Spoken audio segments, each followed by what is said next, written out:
pledge allegiance to the flag of the United States of America and to the republic for which it stands, one nation, under God, indivisible, with liberty and justice for all. Thank you. Okay, first thing on the agenda were ACO requests. That was actually, the requests were to address number 4, which was the ACO using foster homes for dogs waiting for forever homes.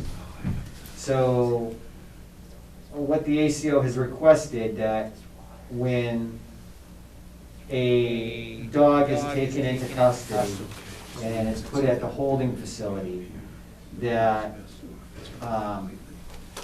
if it's going to be a dog that's a surrender, or where the owner doesn't want the dog anymore and surrendered it over to the town, and we're looking at placing it in a forever home, or where somebody would adopt that dog, or if it was going to be, say a dog gets seized and it's town's property. Either way, when the dog ends into the town's property, that the ACO can put it into a foster home. This way, that will keep the dog in a home, allow the dog to still be able to, socialize with people, and it's not being put into like a lockup or a pen or anything like that. The holding facility is very good. They train the dogs while they're there. They work with them. They feed them well. They take care of them. But we've been getting a lot of animals either being dumped, or people have been surrendering their dogs. And once that happens, we have to do something with them. And right now, if they're at the holding facility, it's $25 a day per dog at the holding facility. And this would take away from the expense off of the town. So we wouldn't be paying that $25 holding fee anymore. And it would be placed into a foster home until somebody adopts the dog, or it gets picked up by a rescue and adopted out. Right now, well, as of this morning, what was it, yesterday morning, the holding facility had 4 dogs in the town's custody. And those dogs are all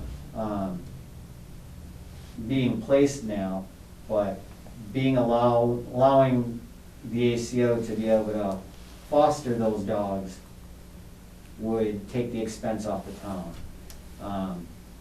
It's not a surrender, it's not a where the dog got picked up off the street and we're giving it to somebody's home or putting it somewhere. This is a dog that's town's property. So we gotta find something to do with them. So she's asking us to allow her to do that. She will have a release sheet, and before she fosters any dogs or puts them out, she will ask the selectmen and notify us before she does it. I don't know if you guys have any questions about that, but that's what she passed to me that she would like to do. Derek? I think it's a great idea. Yeah, me too. Okay. And she would keep us in the loop that dogs are being placed, and they would check them and make sure that, they're not a bad place for the dog. She would check on the dogs, do inspections, make sure they're safe and everything too, so. This would be something that could save the town money and help with the dog. And I know a lot of these fosters, they start by fostering and then they end up adopting the dogs. So that might be a way too, so. But if we can do a vote, one of you guys are gonna have to, you get that on there? Yeah, I'll make a motion to allow the ACO to use foster homes for dogs that are town property. Second. All in favor? Aye. Aye. Aye. The motion passes, and allow her to do that. Okay, we have Jim's report on the projects that we have in town, and that is next. And Jim, if you want to come up, Okay. I could actually turn so people can see you via Zoom. All right, as long as people can hear me as well, so my Well, voice. you want to come up first. Yeah, I'll sit up right in front here. It's gonna be a brief report. Well, I don't know, you just got new work. This is true. Can I see? Everybody see me okay? Yeah, it looks good. All right. Okay. Yeah, I just want to report on some of the projects that we started and some of them we actually completed. The boxing room cleanup. As most people know, it was a building, or a room within this building, down in the basement on the backside of the gym, that was locked up and forgotten about for many years, and then we found it was in disrepair. There was a lot of broken, rusted out gym equipment and a boxing ring, and would appear to be mold, and there was mold throughout. And I had it tested, and it was abated, not abated, it was found, there were no dangerous molds there, and no asbestos and no lead. So we contracted with ServPro, and they just finished the project today. I went through, we did an inspection, and I'm gonna ask the members of the Board of Selectmen to walk through with me one last time. They actually, part of that contract required them getting a 30-yard dumpster, and they completely filled the dumpster with everything that was in that building, in that room, including tearing down the half-collapsed ceilings and all the plaster and everything, the sheet rock and everything had to get out of there. So that building is cleared out now. It still has some moisture in it. There's never been, that I can see, any heating system in that building.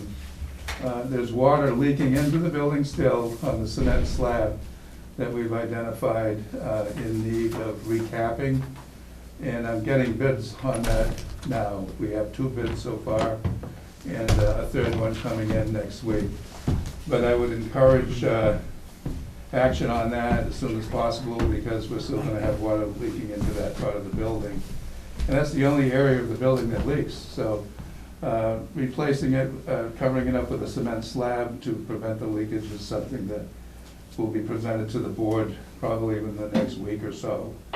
And I'll make a recommendation on 3 bids that we've got, or will be getting. We got 2 already. Now, the second project that has been completed is Sousa's Fine Floors did an excellent job of stripping this floor and recoating it with 3 coats of polyurethane last week. That's completed.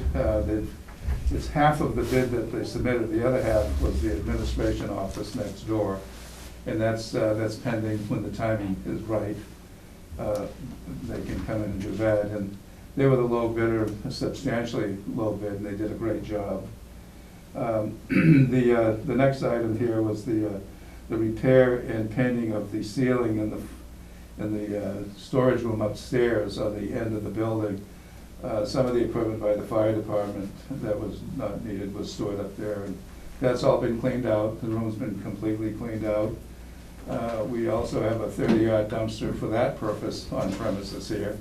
And there's gonna be a project initiated to have all of the offices in the building decide what items they don't need and should be thrown away, and that'll start, I'm hoping, in February for this building. It's already been done in Station B. They filled up the dumpster at Station B, and then the waste treatment plant has also brought some of their stuff that is just waste material and rubble and junk they don't need. And then we'll be doing, that dumpster's being emptied out tomorrow and replaced again, because we need to empty out the basement of the Council on Aging Senior Center. So all of that is taking place, and we're making good progress with housekeeping. Let's see. So that the ceiling painting that I was talking about upstairs, We got 3 bids. The low bid was, I think, a very reasonable bid.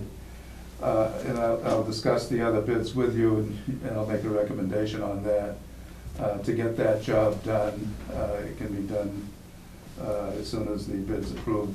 They can come in and paint that ceiling and get it repaired. There's also some plaster falling down, so they're gonna have to repair that part. And then that building, that room will be available for anything that you choose to use it for. Before it was, used for storage and overflow of unneeded items, but now it's gonna be a room that will be made available, and it's going to be not in a terrible state of disrepair anymore. So that project is just about ready to be started and completed. Replacement of the steel access door. There's a steel access door that takes you into the basement where the boilers are, and that's pretty well rusted at the bottom, and even the framework is all rusted out. It's been leaking water for years. Water flows into the basement when it rains, and it goes down a drain on the floor there. But I've got 1 bid on that, and another one, I met with a company from Springfield today, and they'll be sending us a bid by mid next week. So I'll be making a recommendation on that door as well. Let's see, mason repairs on that slab, I talked about that.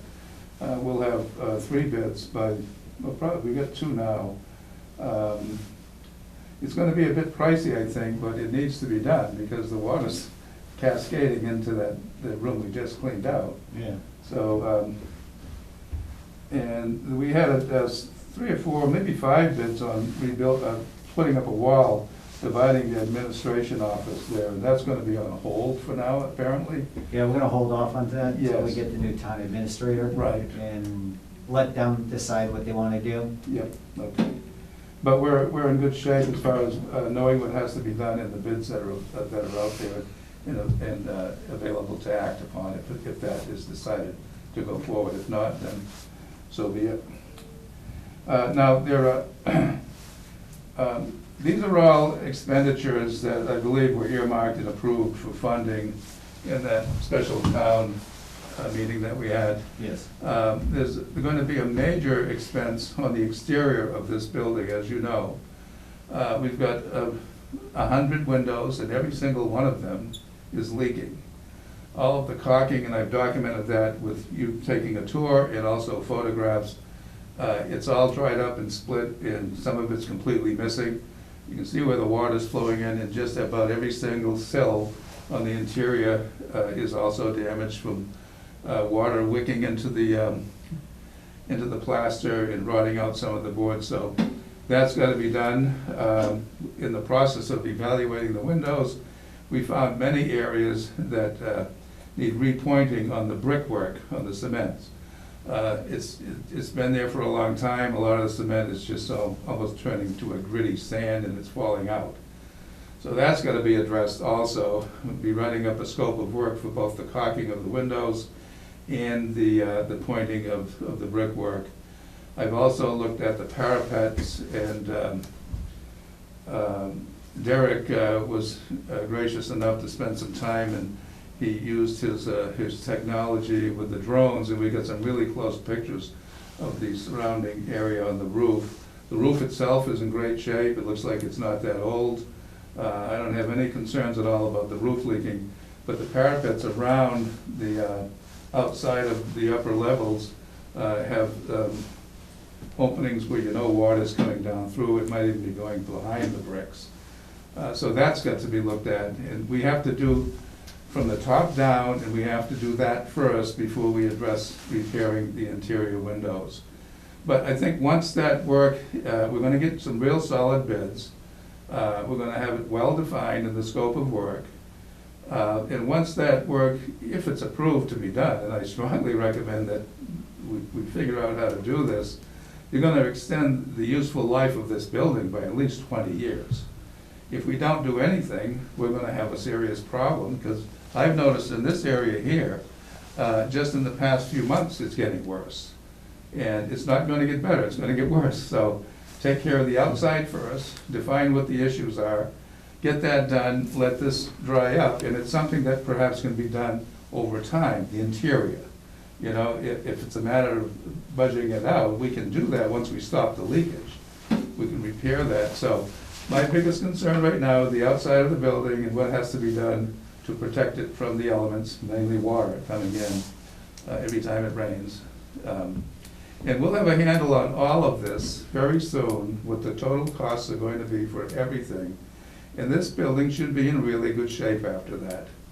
Then my next project is to look at the other buildings so that we have a community with some solid public buildings that we take care of. And I know it's expensive, but it's gonna be a lot more expensive and a lot more unpleasant for the employees that have to come into workplaces that are unhealthy. So, and I know we're all on the same page with that. That's all I have for today. Well, thank you very much, Jim. You're welcome, sir. Thank you. All right. Do you have any questions or anything about that, Derek? No, sir, I'm good. Everything is about maintenance and taking care of buildings. If we don't use it, we don't maintain it, we will lose it. Okay. All right, Rich, do you have any comments? Questions? No, I don't think so. I mean, I'm happy with what Jim is doing, the work he's doing. So I think it's a great plan, and I think, yeah, I'm totally on board. So I'm in agreement with that too, and, you know, we're probably gonna have to do an article at town meeting for the larger project to have the masonry work done, and the windows and stuff, because that is gonna be a large expense. And I don't see any grants out there that's gonna allow us to use any grant money out there for that. It would be great if we can find something like that, but it looks like that one's gonna be something we're gonna have to allocate the money for the maintenance of the building.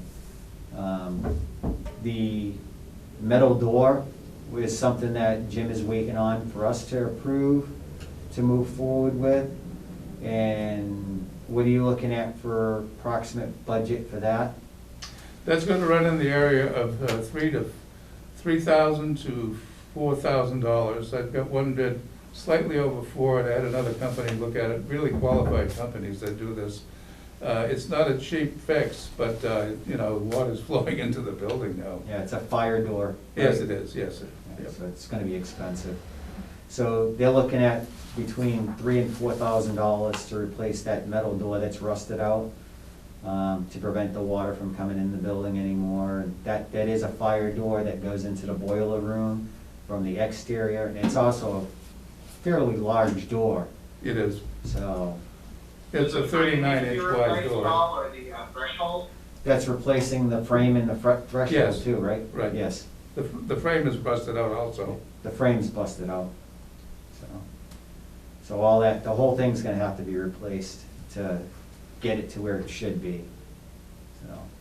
So, I think that's something we can approve now and let him move forward, because we did allocate a budget to do these maintenance things. And I'm good if you want, we can do a motion to approve that project so he can move forward with that. All right, I'll make a motion to approve the replacement of the steel door.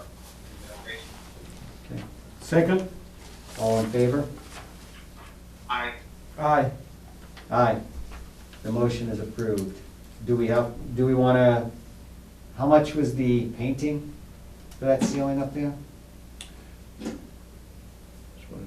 Should I get that one? The painting bid on that was $1,297. So that one was $1,290? $297. $297. I just want to point out that the other two bids, one was $5,300 and the other was $2,650. Yeah, the other ones were well over that. One was Yes. up to $5,000 to paint the ceiling and repair it. Yeah. So I think that's a good bid, and that will get that room up and running. We can use that room too for office space, because I know some people are sharing offices, and that would probably be able to allow spreading out some people here, so not everybody is sharing offices in the building. So I'm good with that. I think that's a worthy project too, that we can get completed. If somebody wants, you wanna do a motion for that one, are you good, or you wanna talk about it? I'm fine with it. I'll make a motion to proceed with the painting of the ceiling in that office. Painting and repairs. Yeah. Do I second that? All right, all in favor? I, Aye. Aye. Okay, the motion passes. You can proceed with that one too, Jim. Thank you. Was there any others that were on the radar that you needed to take care of? Yeah, actually, I overlooked one. He made a request to have some additional electrical outlets in this building, Oh. in this room. And also, Jim's coming back on. yeah, here I come. Talk fast. So, you had asked to get some bids on installing more outlets in this room, and as well as a floor outlet flush with the floor, and also several outlets in the administrative office there. And I've got there were two bids. One came in at $5,700, and the other came in at $2,229. Part of which, they have to run an additional circuit breaker into the panel in the hallway here. The one that was the $5,700 involved replacing the entire panel to upgrade it in case there was an additional need for more outlets coming in. So that's why that was almost double, more than double the low bid.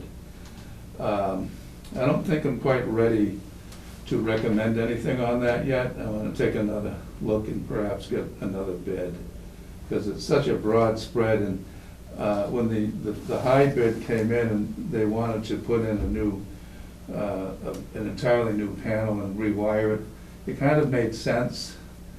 But the second bid that came in, again, a commercial electrician said that all they needed to do was put in another line into the existing circuit breaker list. So I need to investigate that more and get some more input. If it costs more money, but it's gonna be a big advantage somewhere up in the future, we might wanna consider that. But the scope of work that I requested was in line with the low bid that I got, though. I didn't ask for anything beyond just installing and hooking up another breaker. So, but rather than go to approve that now, could you just give it another week or so, or 2 weeks? Yeah. And get more informed about what the options are and what the cost is. And as far as an outlet in the floor, I think we could pass by an outlet on the floor. I don't think we need one in the floor. We just need some on the walls, Okay. because I'd hate to ruin the floor. The floor looks really good now. Yeah, that occurs to me that the timing might have been off, but, yeah, whatever you want. I mean, if they put it in the floor, you're not gonna know. Yeah. It's not gonna disrupt the finish, but if you want, just the. Yeah, I think if we just put them in the wall, because if we Yeah. move tables around and everything, because Yeah. if you put it in the floor, Yeah. it's there. Yeah, that's true. You know, you can't move it, but if Yeah. we have it more walls, space that we can do this, Yeah. and we're not running extension cords all over the place. Yeah, it's interesting because there's a crawl space down in the boiler room that they have to crawl all the way through to get to these conduits here, so it's not a fun job, but. No, I looked in that crawl space there one time, and, yeah, I don't know if I'd wanna be going down in there Yeah, I know. alone. Yeah, there are certain places in this building. Yeah. So, by the way, there are pads on everything in this room now, felt pads, so we're not gonna scratch this floor, are we? So, And we're ordering mats for the desk. yeah, mats for your chairs too, so. And, you know, we're looking forward to, you know, trying to budget this repair work on the floors over time, Yeah. and it just needs it. Yeah. No, it definitely looks good. It's actually level, where you were seeing some boards starting to move, and, you know, it's actually level and, you know, nice and smooth. It looks good. Yeah, they did Nice an and clean. excellent job, and they can only go down so far because they started hitting nails, and that rips up their sand, and it's just, Yeah. you can't do that when you get all the nails in the floor. But, so they did a the great board job. get fixed What in the was- middle? What was that? Wasn't there a board? in the Yeah, there was a middle? spot over here. Now, rather than tear it out, they have a material that they put in, it blended in really nicely. Yeah. So, should be good. Just don't walk around with your socks on, so.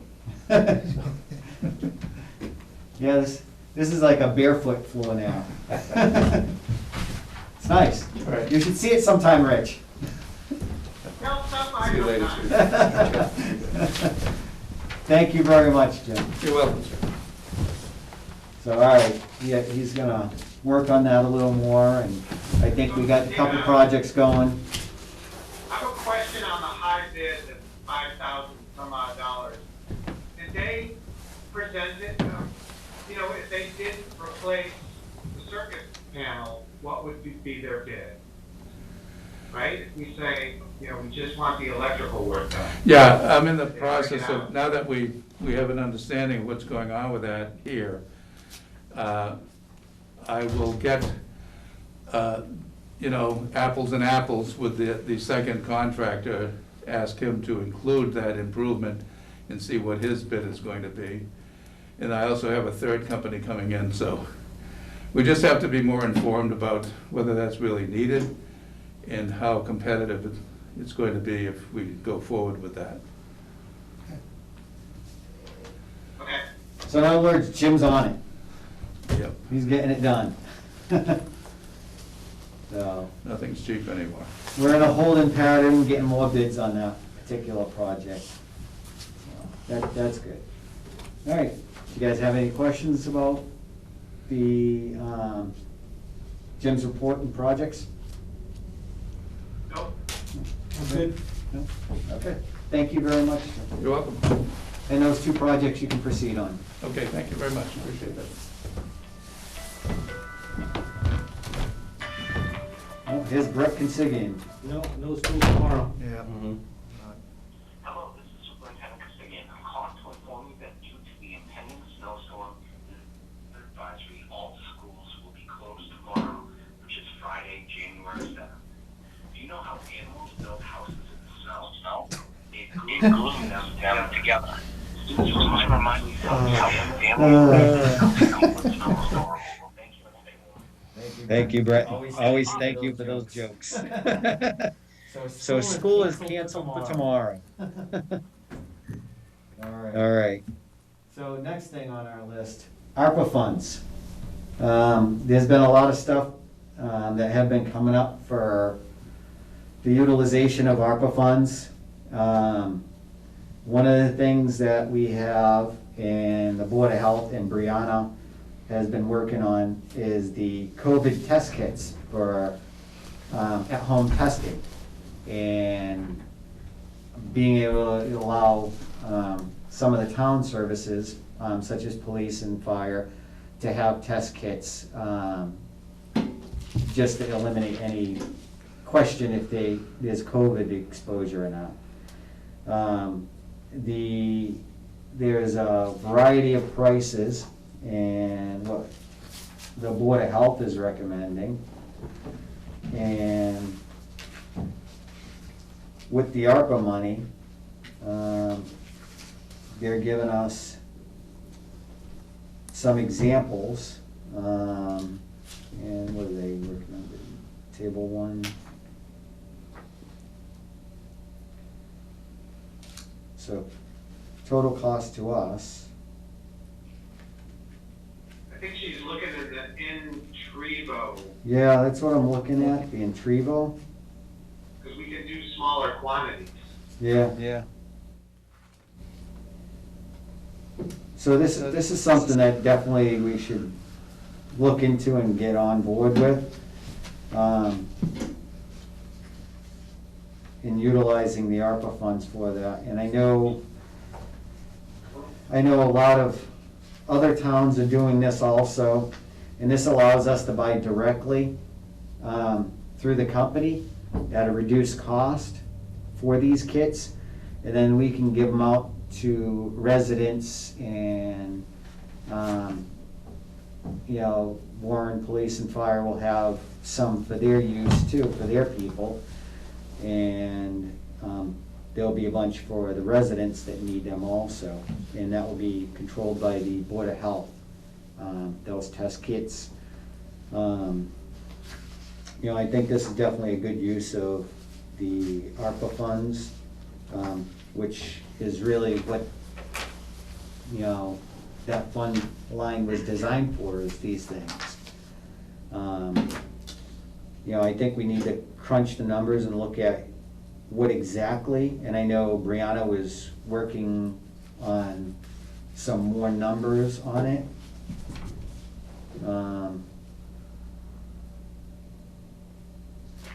But yeah. Do you have any questions or anything, Rich?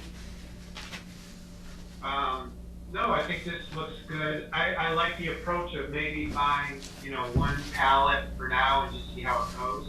Right.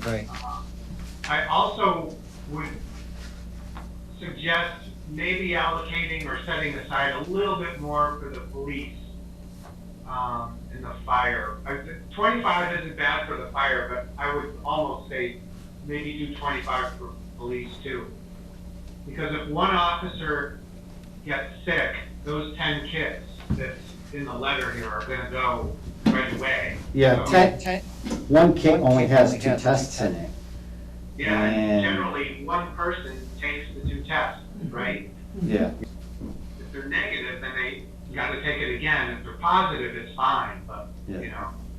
so, Yeah, I would say allocate some more to them, and that would Yeah. still give plenty of kits for residents that do need them. And if we need to order more, we could order more. You know, and the one pallet, it's gonna cost us what? $8,816 out of ARPA, yeah. so that's not And bad there at all. There's no discount, there's no quantity discount. If you look at the 5-case unit price versus the 1-case unit price, it's all $18.43 with that 3% discount. Yeah, You don't get a break for, buying more, so. no, they're getting their money. Yeah, so I think it's fine to buy like 1 case or 2 and see how it goes and then ramp it up if we're running out and people are taking advantage of it. Well, that's one pallet, 1 pallet, yeah. yeah. So, what do you think, Derek? Well, I think it will be wonderful for our residents. Sometimes it gets really hard and it's I can feel the,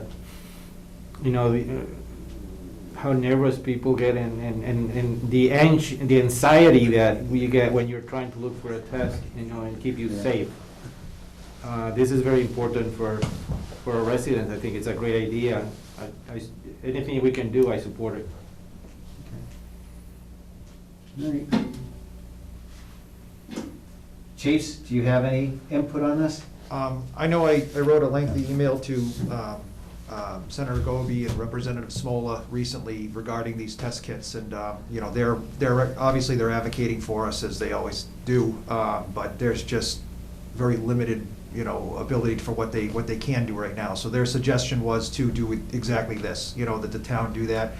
This would be tremendous for us. I mean, unfortunately, we have no way of testing without waiting in lines like everybody else, and to keep us There's none out there healthy. right now. I mean, I've had members go out and just like, I know departments right now that are down to single digits of firefighters that are, everyone is sick. So this would at least help us try to control some of the exposures and the spreads and give us a better idea of who can work and who can't work. So, I mean, to me, this would be the #1 purchase a town could make, given the situation. And I did a fire prevention class about Winthrop Terrace the other day on New Year's Eve and talked about some stuff with them, and that was the #1 question I was getting with the residents up there was, where is the town getting kits? How is this happening? And I told them that the select board was in the works and working upon things with the Arpa Funds, so I think this would be a huge thing for the residents too, absolutely. Do you have anything, Chief? Just like Adam said, we can't even find testing right now. No. So if one of our guys gets sick, It's tough. I mean, you would think this would have been figured out a long time ago, but unfortunately, we've once again been left out of the loop in terms of public safety for any kits or anything. So Yeah. this would be a great way for us to keep people as healthy as possible. Because it's tough out there. We're taking a lot of COVID patients.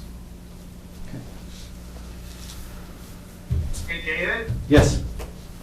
I think it's important to mention in Brianna's letter, there were free kits from the state, but we did not get any free kits in the Yes, town yes. of Warren because we don't have more than 5.3% of our population below the poverty level. So we just Right. we basically missed out on the free kits. Unlike maybe a place like Holyoke or Chicopee, I don't know, you know, but. Well, I know, you know, was it Ware got them? And Yeah. we didn't get them, which I don't understand how we're not qualified. I understand what they're using for numbers, but, you know, we do have a lot of residents that are living below the poverty level, and are having a hard time. So I think the only thing we can do right now, because they're not gonna give us free kits, that's gone. You know, if we can do this and get the kits, I think it's good. I'm a little worried that 464 kits being enough, because we got a lot of residents. You know, I don't know if we wanna do 2 pallets. This way they can last, because if anything, we could store them for a little while too. And that's only gonna be about, is it 16? No, a little over 17,000. Yeah. Well, Brianna was looking at 3 cases, right? Well, 3 pallets? Yeah, sorry. Did she say that? Yeah, in the, underneath that in vitro table. The Board of Health, let's see. Oh, well, at first she was looking for 5 pallets, but then she said 3. Their second request would be 3 cases and would serve 68% of households and 28% of the population. So she's looking at 5 pallets? No, 3. 3 pallets. No, but originally.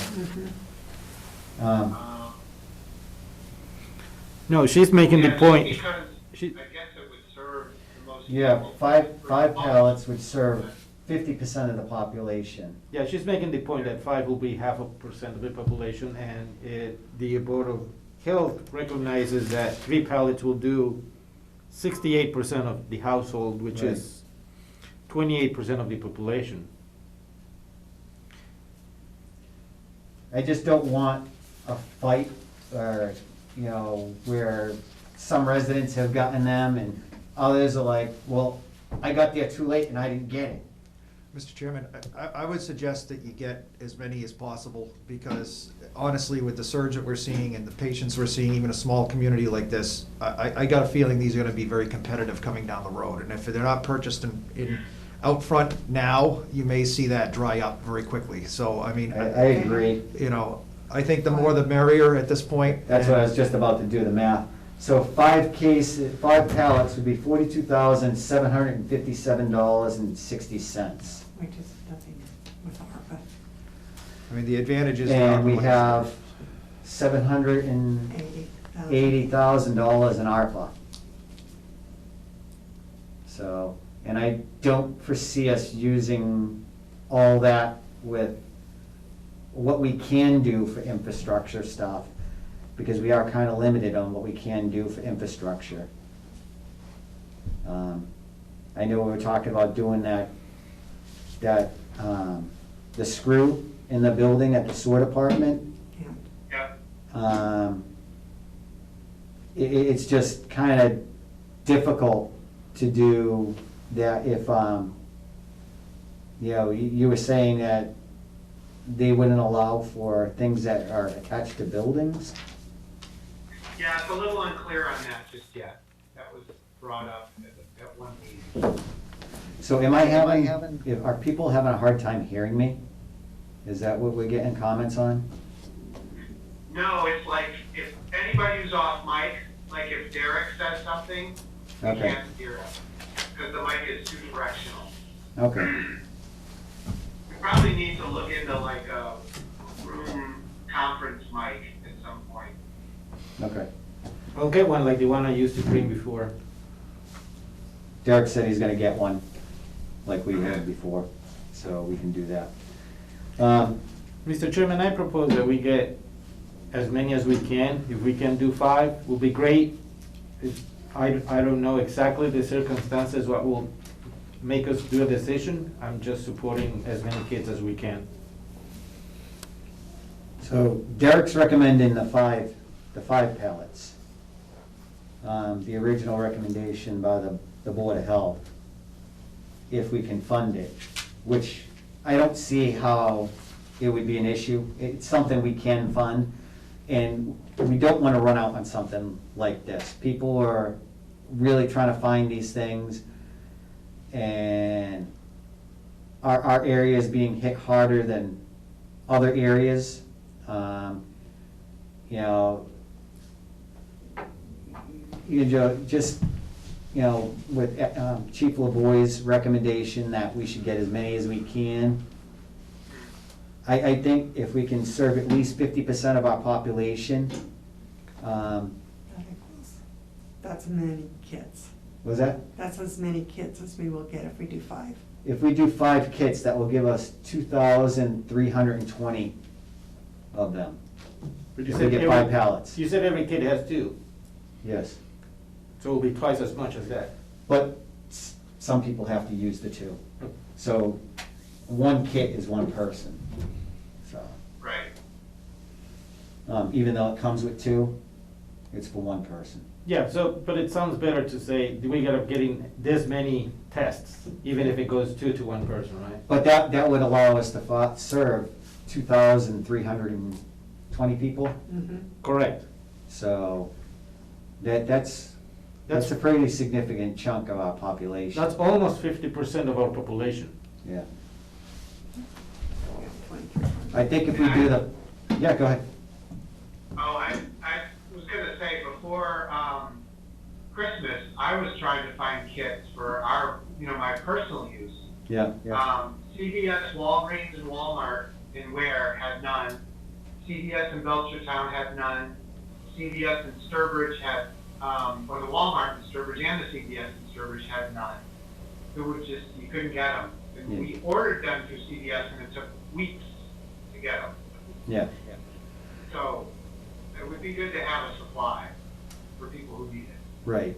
And this is something I don't anticipate COVID going away anytime soon.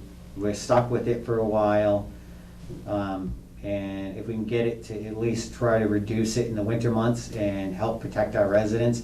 So if they can do a self-kit and test themselves and say, okay, yes, I'm positive, I need to stay away from everybody, or I need to get the, what was that, PRC test or PRK test? PCR test. And, you know, get a better read on what they're doing. At least it wouldn't tie up so many of the emergency rooms and, you know, CVS, and allow them to deal with people that are actually testing positive. With the rapid It test. takes a while to get a PCR test, too. Yes, yeah. It's hard to get any of the tests right now, and if we can serve the population better, I think it's good. It's a good investment. And I would say let's do the 5 pallets. Get as many as we can now. Okay. You know, I got a feeling, like the chief was saying, that we may get them, and then we might not be able to get them again for a long time. Right, that would be the worst. Yeah. So let's move fast. Motion. So do a motion. All right, I make a motion to get 5 pallets or cases of Intrivo COVID test kits. Second. All in favor? I Aye. Aye. I'm gonna purchase those kits now. We use Arpa. So, all right. So we got that, and the other thing we're looking at is townwide hazardous waste collection day. That is something that Brianna is working on also. And instead of using ARPA funds, she has a separate line item for that, which is another type of funding that they get through the Board of Health that does that type of thing. And I think as Warren, we should probably sponsor that because nobody else is doing it. And it's been years since anybody's really done one. And I hate to see some of this stuff being dumped on our roads or in our woods or around the neighborhoods. And as Brianna was saying, once we do it, we might get other towns that want to help and jump into it with us. Because we used to do it with Spencer, and residents would have to travel there. And that's a long distance for our residents to travel. And they didn't want to be on it with us because they didn't want to travel to Warren. I think it's something we need to do on our own. We do have the facilities, I agree with her. We have the facilities at our dump to be able to do that type of thing. And it would get a lot of this hazardous waste out of residents' homes. And we could probably combine that day with something with, maybe with the fire department doing a, medical, like any type of, prescription medication day on the same day. So they can get rid of, spring cleaning, get rid of all that stuff. Yeah, we can do a needle exchange, and they do the prescription drugs, so we can kind of team up together. Yep. So prescription drugs would be the police department, and fire department would be needles, so. And if we can get rid of a lot of that stuff out of our community that doesn't need to be there, the better. So she's actually working on that part. Now, another thing we gotta look at is, we need to do a study for the town, to identify, areas that we need to have, upgraded, through the EDA, the Economic Development Agency will pay up to 80% of the study. The study could cost upwards to around $200,000 for a town to do. We would be responsible for 20%, but that would open up EDA money to us, and they would help things with like upgrading wastewater treatment plants, the water departments, infrastructure like roads, internet, all that stuff. And it would help us get a better read on what we really need to do as a town to provide the best resources to our residents. I think having a federal agency like that, being able to provide funding to us to get some of these projects done would be extremely helpful. And the study, when I was talking to others about it, I did talk to Todd Smola about it, and he agreed that this is definitely a must to have done in the town to identify our infrastructure needs and what needs to be improved and what it's gonna take to get that done.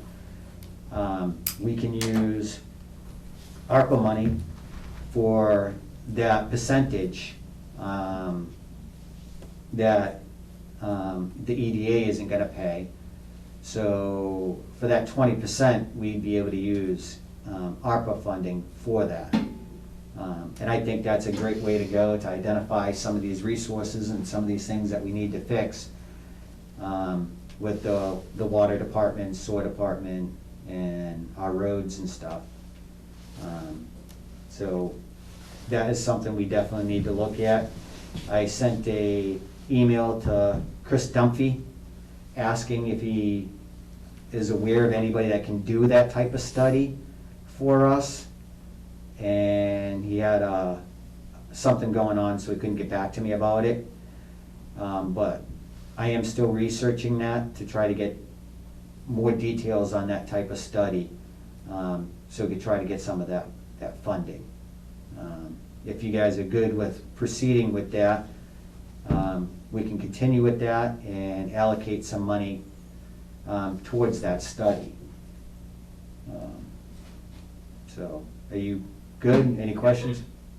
Well, is this the same study that came up in that Calor meeting with Angel? Yes, Okay, all right. Yeah, that's we the should study. probably do that.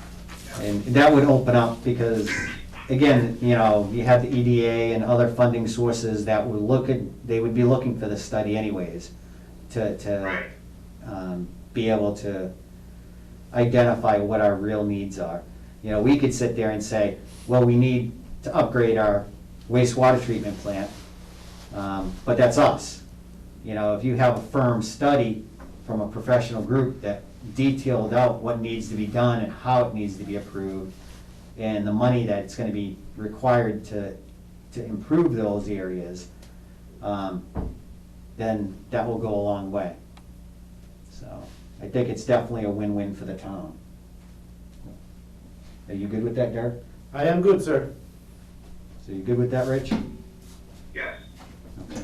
So we'll pursue that, try to get that study, and once we have the numbers and have, you know, departments that can do that, we'll get the bids and see if we can get that study done. So I know that study takes a while, it takes several months, so it's not gonna happen overnight. Okay? And then, you have on here Old Bills CARES Act. The ones that did not go through CARES Act, that Okay. can go through ARPA, need to be taken out of there. Okay, so we got a couple of the bills, the CARES Act for, the hands-free stuff, that didn't go through, but we can use ARPA for that. We just need to vote to use ARPA money to pay those bills, for the hands-free devices in the bathrooms and stuff, so. If we want to do a motion for that, to pay those. Okay, I'll make a motion to pay the CARES bills that weren't paid with ARPA money. Second? All in favor? Aye. Aye. Aye. Okay, that passes, so we'll do that, Karen. Mhm. Okay. All right, was there anything else as far as ARPA funds that you know? No? Not that I know of. Anything on your radar, Rich, for ARPA? Yeah, just the two projects that the Community Development Advisory Committee that recommended. One was the grid screw, which I guess is a little bit up in the air. The other was the water main on High Street. So I don't know if that would be covered in the future with the EDA study. But I guess we have to see where we're gonna be at with the CARES, not the CARES, the ARPA funds. Yeah. Once we pay for like the kits and everything else, we'll have to see where the, what the Well, we balance- still have plenty of money, we have $780,000. Right. I think the High Street project was around 250. Was it? Yeah. So, I think that we could definitely do. If ARPA funds cover it, then we could definitely approve that. We need to do something about our water. Yeah. You know, I keep on seeing people posting stuff on Facebook about, water that's, it barely looks like water, it looks more like sewage that's coming out of their faucets. And Right. that's unsatisfactory. We shouldn't be tolerating that at all. I wouldn't want that in my home, and I don't think anybody should have it in theirs either. We gotta be able to provide them with clean water, and we gotta do what we need to do to get that done. And ARPA funds is something that can help with that, so I think that project definitely should at least go forward. And we could probably vote on that tonight, if you wanna do that. Yeah, High Street is one of the worst for bad water, right outside the building there, that street, Yep. they have pretty bad water. And the treatment plant is gonna help in a huge way, but that's 18 months or so down the road. Yeah, I'm not sure how long, but it takes a while to build that, so. yeah, yeah. But at least the new piping, you know, might help a little bit, because there won't be as much garbage in there. Because it's picking up a lot of sediment and stuff like that, and dirt, and that's what's going through the pipes, and, yeah, Yeah, it's so not it may good. help. Yeah. So I would say, you know, let's approve that one or vote on that one to get that done Okay. also, so we can move that ARPA funds over there too, because we gotta use these ARPA funds before we lose them too. Yeah. And these projects are gonna take a while to get going, so. Right. um, Okay, so I'll make a motion to use ARPA funds to pay for the water main work on High Street. Second? All in favor? Aye. Aye. Aye. So motion passes. We'll move forward with that one, and we'll look at what we can do as far as the grit screw for the wastewater treatment plant. If Rich, you can identify if we can use those money, ARPA money for that? Yeah. See if we can do that, and if we can, let's do it, let's get it done, whatever we can do. Right. These are Pay for big. a portion of it, maybe. Yeah, these are big money items for this type of thing, and, you know, using tax money from the residents, we can use that money somewhere else. You know, Yes. we got other things going on, and if we can use this federal money for these infrastructure upgrades, then let's do it. Okay. Do you have any questions on ARPA or anything? Do No, you have sir, anything? I'm good. Rich, do you have anything else on ARPA? Not right now. Karen, am I missing anything? No? Okay. All right, so we're good with ARPA. We got a plan for that. The update on the police move, did you want to talk about that, chief, or you want me to do it? I can do a little if you want to go in. So today we. Oh, hold on. Oh, hold on. sorry. Come on up front here. You guys are hiding in the back. Didn't know if it would be a full house. So today we met with Dex Trust and the board signed the agreement lease with them. And I believe they do have a contractor on board. Yes. They have a contractor on board, so we should be breaking ground shortly. And it's going in the right direction. Very good. Very exciting. Yeah. All right. So yes, today we signed the lease with Dex Trust for the police department move. And Dex Trust does have a general contractor. They've started with materials, and they are gonna be upgrading that building for the police department layout. And hopefully soon, we'll be able to get the police department moved over there and into that building. Oh, one more. They are gonna do signage. so And they are people- gonna do signage So people can find it from Main Street where we're gonna be. from the main road. They'll have a sign out on the main road and showing where the police department is. So they're good with that. They're also looking at putting solar panels on the building to help with the electric bills. And they're also putting the overhang on the side of the building to protect the police vehicles from the weather. So they're not getting snowed on and rained on and stuff, so. Definitely a lot of improvements, and Dex Trust was very good with that, and I just want to thank them for all their support and what they're doing for the town. So that helps out a lot. And it gives us some more time to be able to think more into the future, so. Do you have anything on that, Derek? No, it's very great, good news. Okay, good news. Okay, Rich, did you have anything? No, I'll just say it's a very exciting day to finally get this thing inked and done. Yeah, And in a couple months, right, the police will be in there. yep, Very exciting. very. Did you tell your police officers yet? I did. And Yep. what were their response? They're excited to be moving. Very good.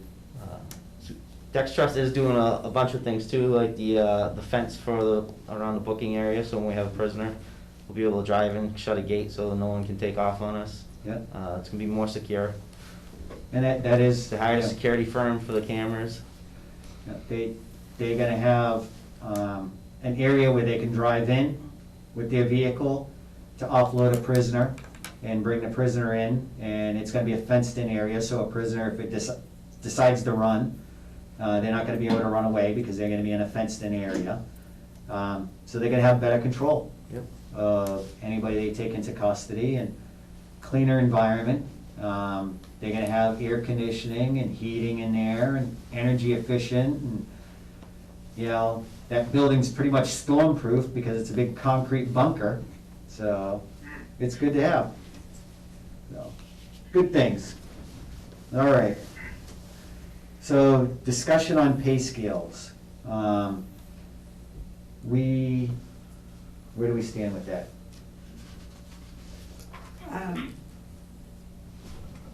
Mike was supposed to have done work on that, and I cannot find anything that he did for that.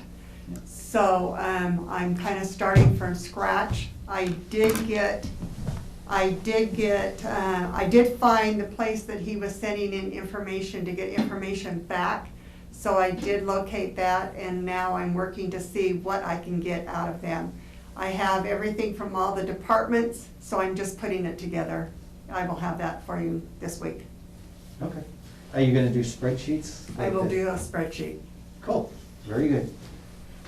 And that's very good news because one of the things is we're having a hard time retaining employees for the town because the pay scale's so low.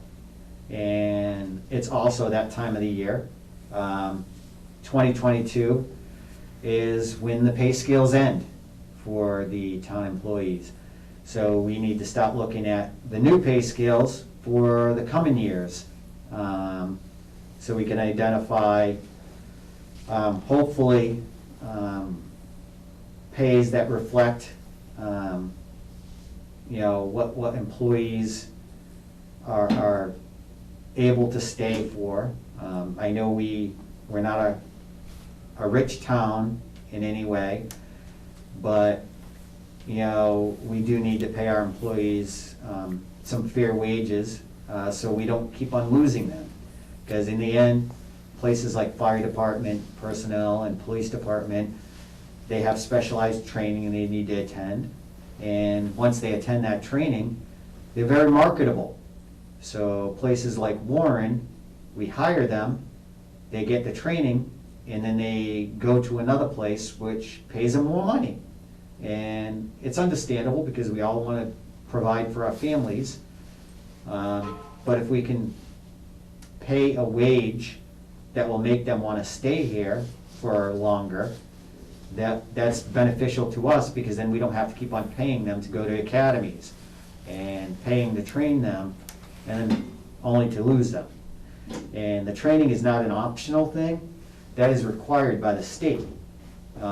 We have to train them to a certain standard so they can do their jobs. So it's not like we could just sit there and say, well, don't train them so well. Well, that's not an option. And I think we all want the best employees we can have.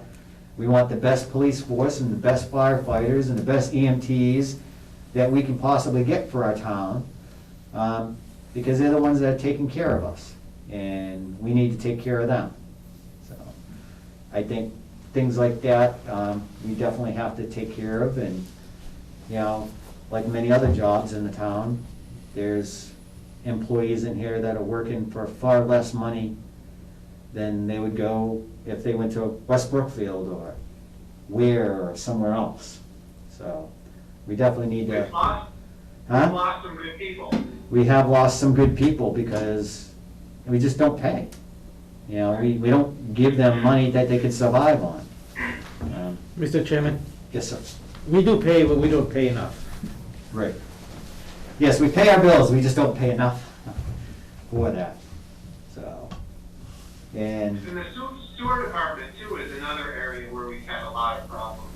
Yes. Keeping, retaining people, yes. hiring people too. Yep. So we gotta look at that and make sure, you know, we're keeping within our financial constraints, but also being able to give people a living wage. So, And that's in the works right now too. Do you guys have anything on that? No, sir. Did you have anything on that? No. And I think that's something we should really dedicate a meeting to. We'll have just one meeting dedicated to that. And once Karen is ready and she has the numbers put together for us, we'll go through them and really kind of put the pencil to the paper and, you know, have the departments come in here, I think would be a good idea, and have us discuss what's going on as far as the pay and, you know, be able to address those, you know, those issues. So, are you guys good with that? Yep. Yes. Okay. All right, so we'll move on from that. Number 9, so the keyless entry system. I think this is something we have to do. And we have money allocated to the building for repairs, maintenance, and upgrades and stuff like that. You know, I know we talked about it, and it's getting to the point where it's costing us too much money to have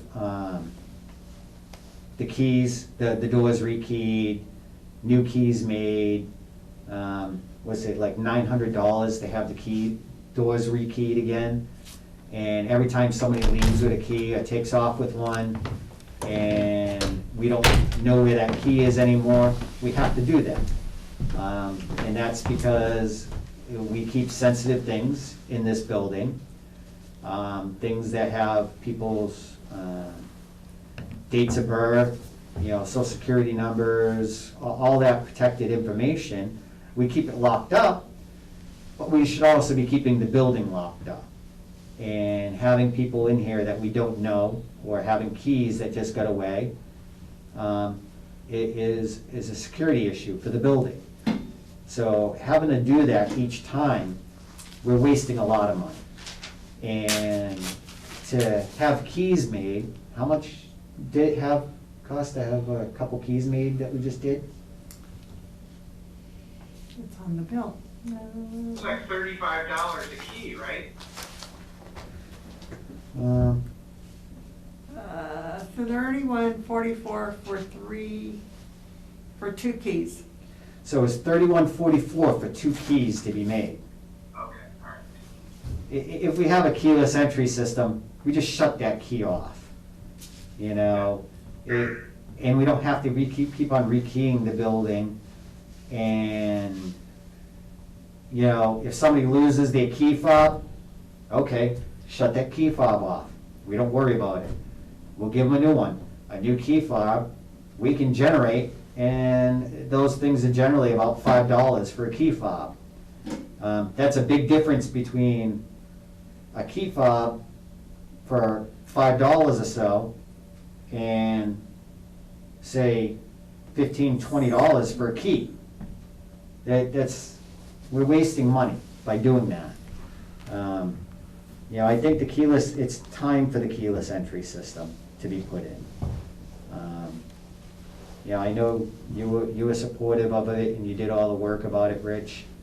And I don't know, Derek, where do you stand on that? Well, I think it's a plus. For example, for today's meeting, when I came, I didn't have my key and it was locked. So with the key system, you just put it on your key, on your keychains of your car and come in. It's safe, it's secure. I support it, you know, as much as we can, even it's only one door. But, you know, ideally, it will be a complete system. But it's something, you know, that most of the companies is a standard use now because it saves money on the long run. I do see it as a money-saving thing in the long run, and having better control of our building and access to it. And if we could just do the 2 front doors here, like we, you know, it makes sense to just get it done. And I don't know if you guys wanna go forward with that. My personal thing is, it's time. We have to move forward with this. Okay. Yeah, I can take the quotes that I have and give them to Tammy. You know, I'll sit down with her and, go over them with her, because she's gotta do the procurement, right? Yep, Yeah, so I can do that. okay. Might have to just go back to these companies, just make sure, you know, just get an update on the price and stuff. So. Okay, do you want to do a motion to approve that? Or a motion to vote? Yeah, I'll make a motion to approve keyless entry for the 2 south doors. Second? Derek seconded it, and all in favor? Aye. Aye. Aye. Okay, so we'll move forward with that project too. We're just wasting money by keep on making keys and rekeying a building. Makes no sense. All right, now, I know Travis Baker is here because he is requesting an increase on the cap for their funding. And he is actually sitting here, so I'm gonna turn you around so you can see him. I don't want to be on the spotlight. Oh, you're on the spotlight, sir. Can you come up? I actually suppose I'll zoom come in. up to the front row. I actually zoom in onto his face. Oh, great. So, So like the email said, I think I requested, you know, be able to increase for 40,000. Quotes we got for our 2 cameras that we use when we're doing like the basketball games and anything that's not here or at the school, or not here, because we have these cameras. The quote for those, for new cameras and all the equipment to connect into our system, that was 20,000 alone. The cameras go for about 8,000 a piece, and then all the connecting equipment. I also got a quote to be able to connect our cable broadcast to streaming services, so we'd be able to stream whatever we're broadcasting on, you know, Facebook, any web page. We can put a link up on the town webpage. And anybody who has a little Roku box, there's actually a cable cache channel that we'd be able to get our local channel on. So for the people that can't even get cable in town, would have access to. And a couple computers that need to be replaced up there, and we've had some quality issues. So part of all of this, with them wanting to install the equipment to connect our new cameras, they'll also do a survey of our whole system up there to make recommendations to clean up the quality of it and try to get a little more quality out of it. So, but none of it's cheap. is this a one-time or? Yeah, so it's a one-time, just because everything all at once. It's, you know, like I said, the cameras probably should last us close to 10 years. Because they record in 4K quality instead of right now we record on little almost like mini VHS tapes. This will record right to like an SD card that plugs into the system. So, you know, lot better equipment than what we've been running with. So, Okay. Have you looked at just doing an article to purchase that? no, learning all of this. I got the quotes from Valley, who's the vendor we use, you know, for our everything up there. And, you know, they gave us a couple options as far as cameras and the equipment. They gave us 2 different quotes, and I went with the best one. They were pretty similar in price. And then for the streaming service, the company that we use for our cable server, we'd have to go through them for that. You know, and the server we currently have, that 7,000 for that was what's compatible with our current server. Okay. So, All right. Do you have anything else, Ed? no, not that I can think of. Okay. All right, turning you around, Rich. All right, so He's looking to increase from, what is it? It's on there. You have his email in the stack. I think it's normally 25,000, I think, and it's about what we run on a year. So, one time 40,000, that would be more than enough to cover, leave us some room for unexpected. Here. Okay, so he's looking at increasing it to 40,000. And your current one is 25,000? Yeah, So so I was I looking know for a that- 40,000 increase, because the quotes I got is about 30,000, and I'll leave, more than enough room, because once they do their assessment of their system, they're gonna have recommendations for equipment. So I wanted to be able to have that wiggle room for whatever equipment they're gonna recommend.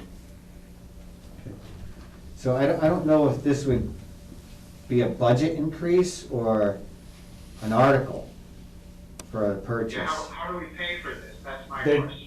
That's in my budget that I have, but I was told by the accountant, I have a cap of 25,000 a year, and Yes. anything over that, I need to come to you and, FinCom. So when Yeah. I sent that email, I sent that to both. Yeah. If I was told if I wanted to increase it for every year, then that'd be an article at the annual. Yeah, okay. And what did FinCom tell you? I didn't hear back from FinCom. I know I was told they were gonna have a meeting before this one. So I sent the email off to both, you guys and FinCom at the same time, but I haven't heard back. Okay. It's So, all, David, what did he say about the money? I didn't hear what he was saying, I couldn't hear him. That he sent it off to FinCom and he hasn't heard back. They were supposed to have a meeting before our meeting, and he hasn't heard back from that. But it's an increase of $15,000 from their, Increase of 40,000. One time. yeah, I'm looking for a $65,000. $40,000 increase. oh, $40,000. Yeah, to cover everything. So you're looking at increasing it to 65,000? Yeah, Yes. One Yeah. year. For 1 year? yeah. Okay. All right. I'm So, not sure, can we do that? I don't know. I don't know that we can. I don't- We'd have to get the money from something, stick in his budget. Right. Madeline said today, when she brought me a copy of the email, that you guys had a vote on it tonight, and then we go from there. So you have to vote that it's okay, and then, she didn't say how we got the money, but she says they have to vote on this. So I have the money in my budget. you have the 65,000 in your budget? Yeah, I have more than enough to cover it, so it doesn't come out of. So it's not coming out of anything? It's It's already in your budget? It's already in my budget, but I was told if I wanna use more than 25,000, I have to come Agreed. get May I say something? approval from you. Okay, all right. That explains it a little better. May I say? Yes, sir. So, I'm a fan of photography, video and all that. I recognize that you guys are suffering from old technology, and I recognize that you need new technology. One thing I don't like is that we cannot provide to everybody in town, but you're talking about streaming, and that will be providing 100% and more to the population of Warren, which is great. All that I support 100%. To get him his what he's looking for, because technology moves so fast. It gets old and it just stops working. You need to get updated to provide a good services. And if you are gonna provide it for the whole town, it's a thumbs up. Right. Rich, do you have anything? Okay, so the way I understand from what Karen said is they have the money in their budget, but they have this cap that they can't spend, or they can only spend a certain amount. Correct. So all we're doing is allowing them to spend their own money on this. Is that right? Yes. Yes, yes. They already have the money. They have their money in their account. We're just saying, yes, you can expend more than 25,000 and, for this one time, so they can get all their equipment upgraded. which has been a point of contention with a lot of residents, because they've been upset about some of the quality and, you know, missed things on some of the meetings, so. So I guess, why would we give them a bucket of money and then tell them they can only spend like 10% of it? Because it's Warren. It's politics. Right? I mean, if we approve like 100,000, then that's what they can spend, but it sounds like we give them 100,000 and then we only say, well, you can only spend 20,000 of it. Seems kind of crazy. Yeah, you know, I think we're gonna have to look into that a little more and why that is. There's probably a reason, there's probably some sort of financial reason why that's happening. But I think with this particular situation, they're asking for the $40,000 increase to their cap for this year, so they can purchase new equipment, new cameras to better service the residents. They already have the money there, it's their money, so we're just saying, yes, you could use your money.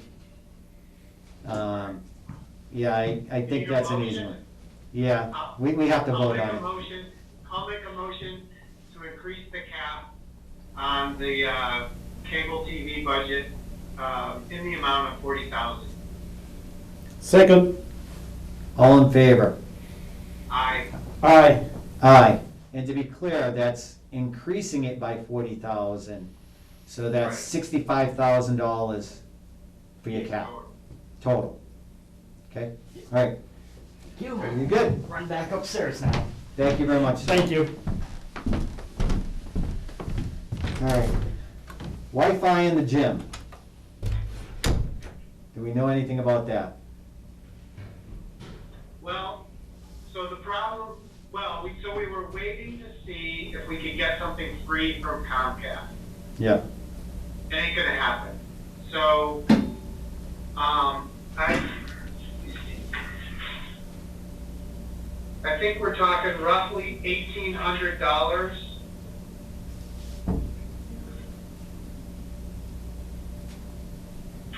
to do. I don't know if this was the latest quote or not, but that's the number I remember.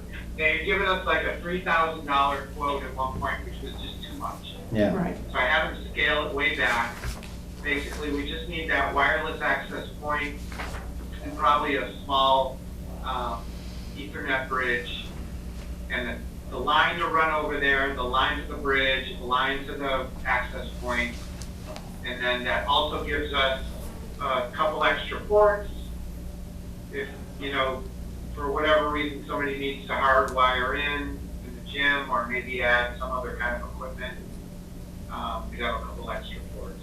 And those little Ethernet switches are much, $100 or something, so that doesn't add a lot of cost, so. No, and this is something that, again, has been long overdue, is trying to upgrade the Wi-Fi in the building to be able to get the whole building available to people. Right now, we only have Wi-Fi in certain areas, and this will open up the gym for when we have meetings and things like that, where we can stream and we can do Zoom in the gym if we need to. Because right now we can't. We don't have that access. So Carrie has a question, can we just get a signal extender to boost the building Wi-Fi to the gym? I'm not sure that, I will check before I give a go-ahead on the other thing, but the problem I think is it's too far away from the available Wi-Fi networks that may not be a reliable way to do it. Right. And may not be able to handle extra capacity too, so. But I'll ask. Yeah. Hey, can I just jump in? I've got one here at my house. We can just bring it to the building on Monday and plug it in somewhere and see if it works. You Right? got a booster? Yeah, they cost like $50. They're nothing. You just take it and you plug it into an outlet and it picks up like a thin signal and sends out a strong one. It works in my house. I got Wi-Fi in the yard and stuff. I'll just bring it in. It's not even anything to set up. You really just plug it in. You might have to wrangle around with the password a little bit. But, Yeah, you have to connect that to the network, Yeah. Wi-Fi network, so. yeah, I'm it good just with picks you. it up, I mean, it's just, If it saves us some money and we could just get an extender, I'm good with that. But if that doesn't work, you know, at least we tried.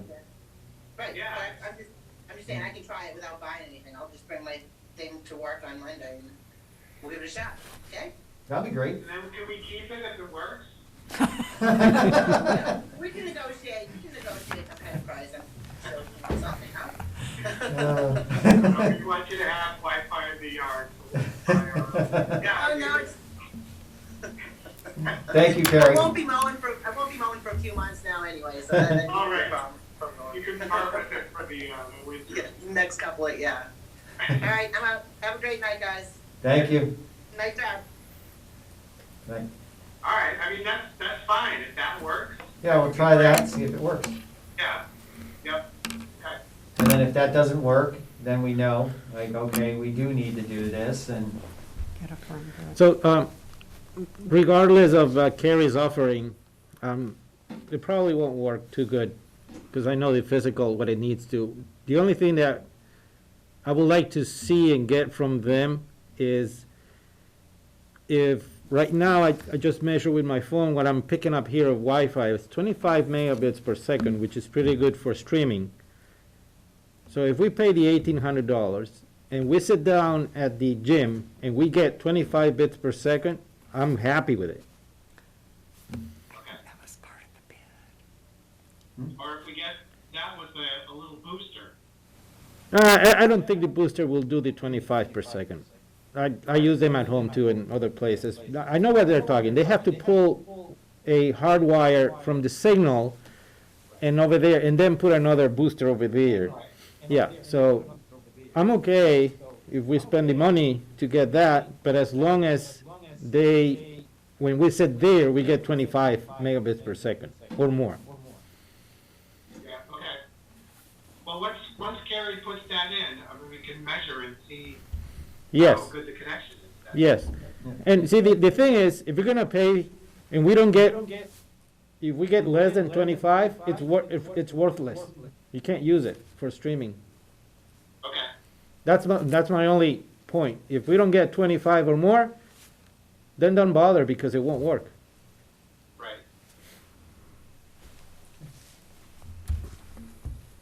so I guess, are we tabling this one to the next meeting to see if that works?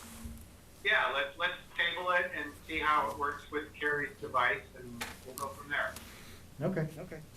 All right, so we're tabling that one to the next meeting. Okay, streetlight contract.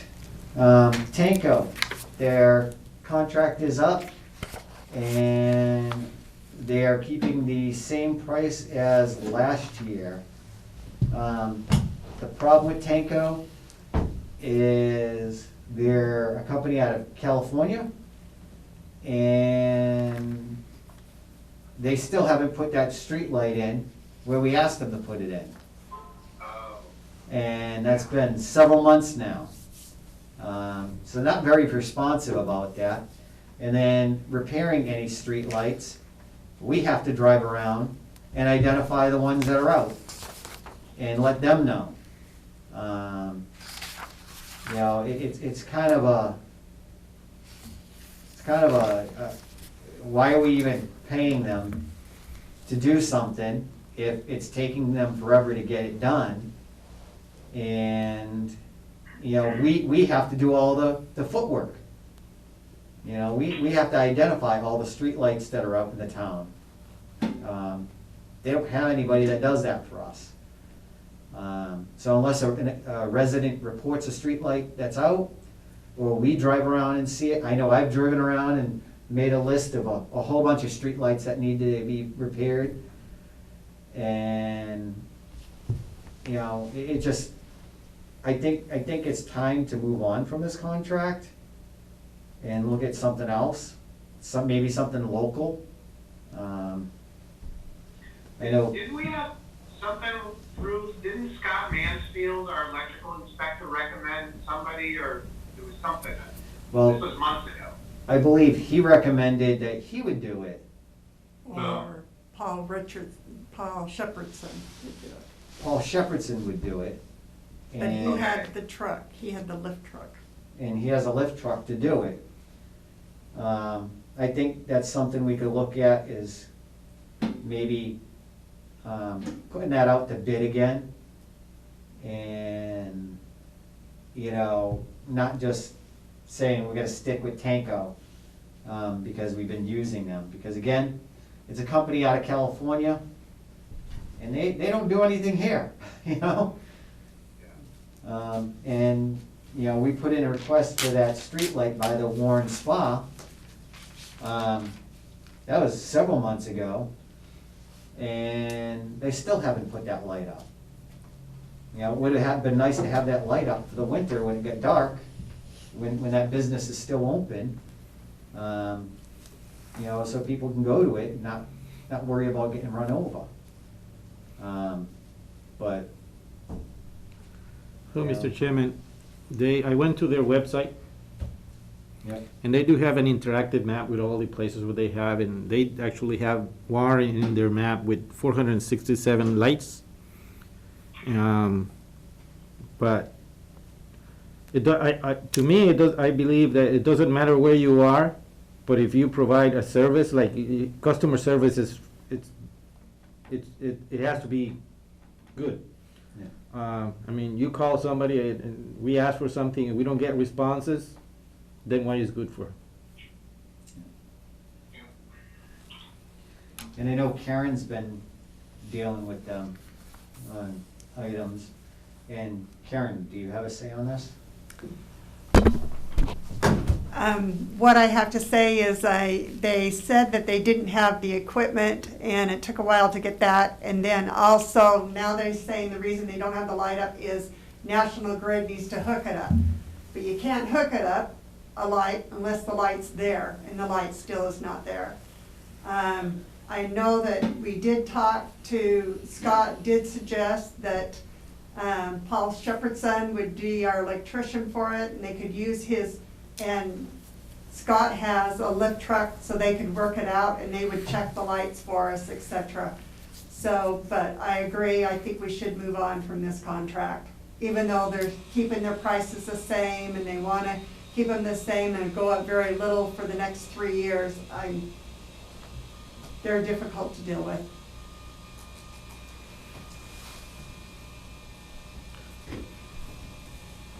Okay. Is it something we need to put out to bid, or can we just go with, Shepherdson? What do we How big is pay? the contract? I don't know. You have to look at that. But Yeah. I don't agree sticking with Tanko is the No. best interest of the town. You know, we need somebody that, we're not driving around trying to identify all the streetlights are out. And it would be good if we get a response back from somebody that's local that would do it. And to be honest, all Tanko does is contract it out to somebody that's local. Right. So, you know, if we do already have somebody local that has the capability of doing all this, why don't we just use them? Yeah. I say we go local. Derek says we go local. So, Yeah, we're just paying for them to oversee and call up the contractor. right, There's no value added there. no. No. So, Yeah, I say go local too. It's fine. We can figure something else out. all right, yeah, we'll get, we'll see if we gotta put it out for bid, how much it is, and maybe they can put in for it and we can get local and get something a little more responsive when we need them, so. Yeah. But, we'll move on from Tanko. All right? Guys good with that? Yes. Good. So the next thing is pre-selection committee for the town administrator. We have to look at who we're gonna be using for that. I think we should use 5 different residents, put it out so we can get different people, and see who we get. You know, it was brought up that if we keep on using the same people, it has become a permanent committee. And they have to abide by open meeting laws and do everything that they're supposed to do. But if we have it as truly a one-time board and mix it up with different people, you know, this way we get a different perspective from other people too, for this board. And I think we should just put it out on the website and put it out that if any residents are interested in being on the pre-selection committee, to let us know, and to let us know by the, say, the 31st, that they're interested in it, and we can go for that for the residents. Well, when our, so applications are due on the 31st, oh, and then we let them know by the 8th. Right. We just need enough time that if we don't get 5, say we get 3, we have to come up with 2 more people. So we just need enough time to do that. But that should be fine, the 31st. Yeah, if we say, if everybody gets in stuff by the 31st, that you want to be on the pre-selection committee, then we can go from there. So, So just have them send in a letter or something, or? just an email that they're interested. Yeah, okay. You know, they could send an email to the selectmen's email and say, hey, you know, I'm interested in participating in the pre-selection committee. And, you know, what I would say, I don't know if we want to have like, well, what makes you qualified to be on the committee, or why do you want to be on the committee? You know, we could probably ask, why do you want to be on the committee, as one question, and go from there. Mr. Chairman, Yes, sir. if you guys come out with the questions and all that, I offer you to do an online form so people can sign online and send us the information. Well, I think it would be only one question. But they need to write their name and address Yeah. and all that, so Yeah. I think the online form, we can push it on the social media very quickly and get more people to participate. Do you want to do that? Yeah, I can do that, I can offer that, I can do it. Okay. I just need the questions. Well, the only question I would say ask is, you know, their name, their contact information, so we can get a hold of them, phone number and email, and why do they want to be on the committee, Okay. the pre-selection committee? I'll do that and I'll run it through you before putting it outside to the world. You good with that? Rich? Yeah, that's fine. Okay, all right, cool. All right, so we'll do that and see if we can get some different people to help out in the town, and this way it opens up the town a little more, and, you know, gets everybody else invested in this also. So, all right, do you guys have anything else on that? Pre-selection So committee? we've been getting applications? Oh, yeah, right? yeah, we got 2 more today, Mhm. so. Okay. Yeah, we're getting a lot of applications in there. And same thing with the posting for the sewer department. Sewer department's been getting some, so Indeed's been working out for us. So, Yes, indeed. yes, indeed. And for free, it's a good way of getting applicants, so. Yeah, so our ads in the MMA may not be generating much, huh? Did you get any? I think I got 1 or 2. No? 1 or 2. Karen said she got 1 or 2, Okay. so, from And we, email directly. Yeah. I suggest we move fast, otherwise these applicants will just get another job somewhere else before ending up here. And that's why we got the time, you know, we got that time frame, and we'll do the pre-selection committee and have that in place, and, you know, get get the new town administrator hired, hopefully. So, and move forward from that. Are you good? Yes. Any questions? No. Derek? I'm good, sir. All right, so warrants and bills. And let me pull those up so I can go along with you, Rich. Yeah, so you can hear me okay? You want me to go ahead and do that? I can hear you. Okay, everybody else can? All right, wow, there's a lot. Yes. Holy moly. All right, so I make a motion to pay the following warrants and bills. Warrant number 42, payroll for $42,684.13. Warrant 43 for vendor, $76,903.60. Warrant 44 for payroll, $58,709.39. Warrant 45 for vendor, $41,264.26. Warrant 46 for payroll, $44,005.65. Warrants 47 for vendor, $911,000, $392.86. Read that quite right. Warrant 48 for vendor, $20,599.71. Warrant 49 for payroll, $47,106.24. Warrant 50 for vendor, $54,346.81. Warrant 51 for payroll, $42,632.33.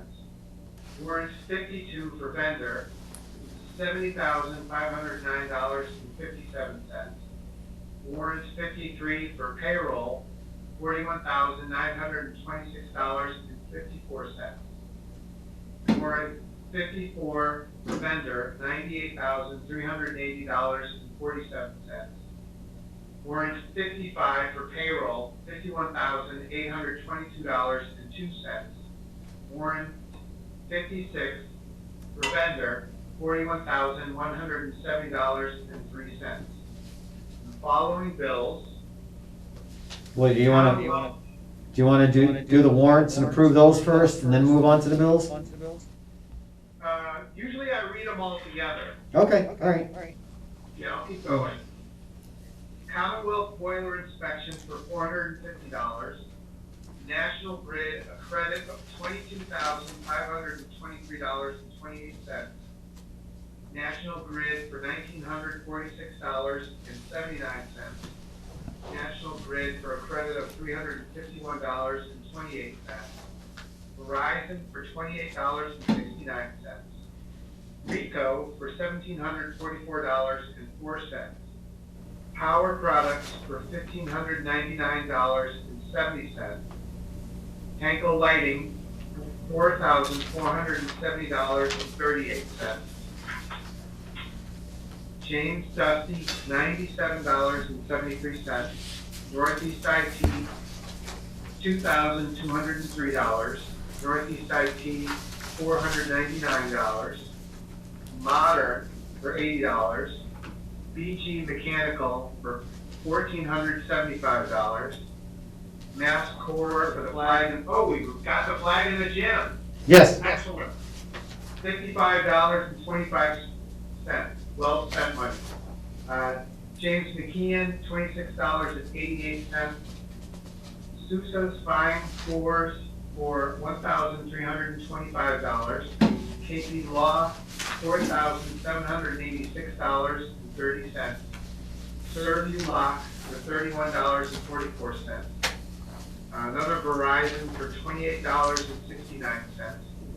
Verizon for $138.45. And that is it. I need a second. I have a question. On Bill 8, Tango lighting, aren't we just talked about that, so you know? Yes, but this is money that we owe them, right? Correct. It's what we owe them. Okay, so we pay at the end?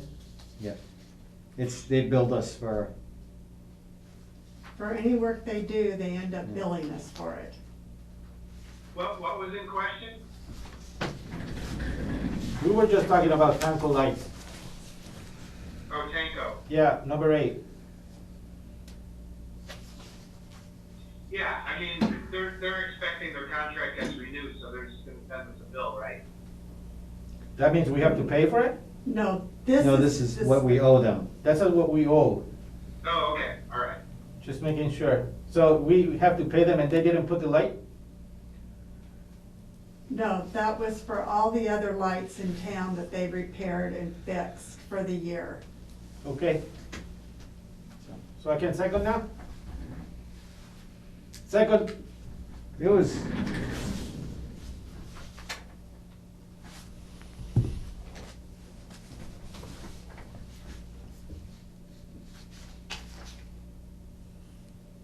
okay, that was in another batch. All right. So Derek seconded it, all in favor? Aye. Aye. Aye. So the bills and warrants are all passed. And we'll sign all these individually, if you want to start signing. Yes, so I don't spend another hour here after the meeting. Yeah, that's gonna take another 45 minutes at least. All right. So minutes, no minutes. Karen didn't get a chance to do up the minutes yet, because of her absence from work. So she'll get that done as soon as she can, and we'll get those minutes approved. Okay, correspondence. And do we have any correspondence? No. I did have a request from somebody that stopped in. They wanted to, for me to change the voicemail to take Mike off and to make sure that Mike is off all of the website. Yep, we gotta do that. I don't think he's on the website. Well, I didn't either, but, Yeah, he's not on the website. okay. David, what was it? I couldn't hear. A request to take Mike off the website and off the voicemail, Yeah, okay. from a resident, so, you know, that's fine.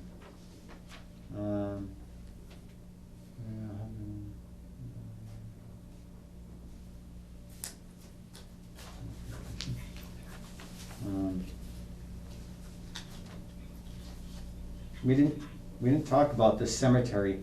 That's a number, that's B on number 18, Yeah, we're getting there. new Okay, business. all right, yeah, that's what I was looking at over here. All right, so, yeah, all I had was a complaint from a resident about the pre-screening committee being something that's more of a permanent thing, if we continue to use that one, and we've addressed that, so that's the one that I had. Another one we had was the email from Michelle Tripp about was that the seating? Or is that Mike Tripp? Mike, That was about the seating for George's Pizza. I was thinking about the Hardwick Mills thing. Yeah, there was also the one for the seating out in front of the pizza. Yeah. You know, I know the governor laxed all that and allowed seating outdoors due to COVID to give people options, so they're not all sitting inside of a building. So that was a governor's order that was put out a while ago due to COVID. Mr. Yeah. Chairman, Yes, sir. definitely that will work on warmer days. In winter days, probably won't work. Yeah. I saw the tables. I think we could go by the code, but my suggestion is if one of us or Karen gives them a friendly call and says, hey, you're not using those tables outside, and now with the snow and everything, could you pull them in? Yeah. Or put it at the side of the building. instead of, trying to go the ways, it's like stopping by and say, hey, guys, would you mind just, you're not using the tables outside. Right. And now we're getting a storm tomorrow. Where's the people gonna walk? Right. No, I can give them a call tomorrow and let them know, hey, pull the tables and stuff in. And also move their dumpster back over to their property. Oh, yeah, and they're gonna move the dumpster back to their property too, Oh, right. so. I would, businesses are struggling, so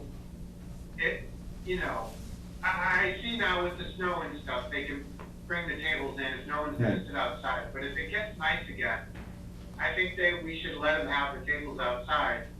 I agree. They can, it's hard enough to have a restaurant right now in this situation. So, Right, Yeah, I agree too. I agree, so we'll let them know, just in the poor weather here in the snow, to Yeah. pull on that. I think that's fair. And we are being told we need to take a break for the last bit, Oh, yeah. so they can do a changeover. So if we could take a 5-minute break and say, come back for 8 o'clock. And you guys are gonna stay on there, but we'll stop the meeting until 8 o'clock and pick up from there, to allow change over the tape for WCAT 12, okay? All right, bathroom break. Bathroom break.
This is Dusty.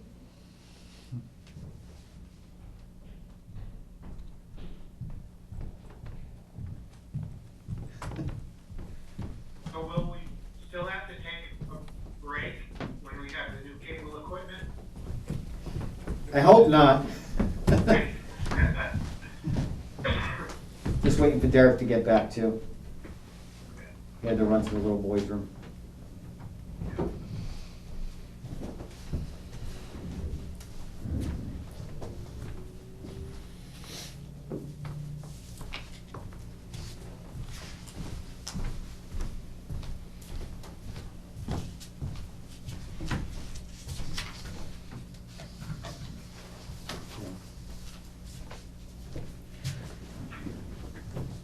All right. You up and running? So we're all here again. We're starting up the meeting. Back up. So another correspondence we had was from a resident about the Rights Building and getting businesses in there because she's seen that, was it Hardwick? Hardwick Yeah. just sold, and they were potentially gonna be doing something with that business, well, with that facility, and getting business in there. Well, we've been working with Dex Trust and the property managers of the Rights Building, and they are getting businesses in there, so that's something we've been pretty open with in a few meetings here. So that's been happening. It's nice that people are watching out and pointing out these things, and maybe we can get into it. But the Rights Building, that's already something that's happening. So,